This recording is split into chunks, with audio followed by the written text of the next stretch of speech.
Дали владата полека ја подготвува јавноста за уште едно разочарувачко одложување на преговорите со ЕУ. Додека еврокомисарот за проширување Јоханес Хан практично го моли францускиот претседател Макрон да попушти околу проширувањето, премиерот Заев, иако шири оптимизам, всушност и јавно признава дека не се знае кога ќе добиеме датум за преговори за влез во Европската унија. А не сме ни членка на НАТО.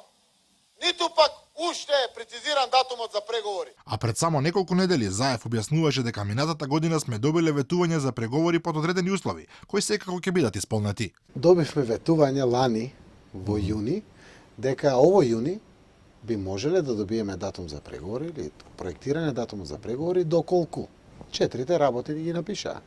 Владење на правото и реформи во правосудниот систем, борба против корупцијата и организираниот криминал, реформи во безбедносните структури на државата и реформи во јавната администрација.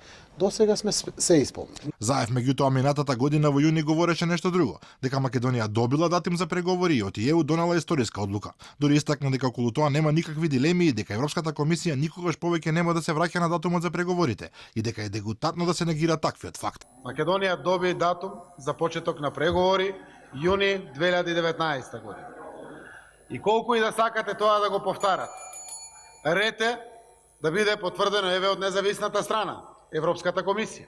Мислам дека е дегутантно до ден денеска да продолжи да се негира фактот дека Македонија доби датум за преговори. Во интервју за агенцијата Европа, Јоханес Хан предупредува дека повторното одлагање на преговорите за Македонија и за Албанија би можело да има драматични последици за целиот регион и дека во прашање го доведува кредибилитетот на ЕУ. Неговата изјава следи по пораките од Париз дека Франција, исто како и Холандија и Данска, не сака ниту да слушне за проширување сето дека не се реформира самата ЕУ.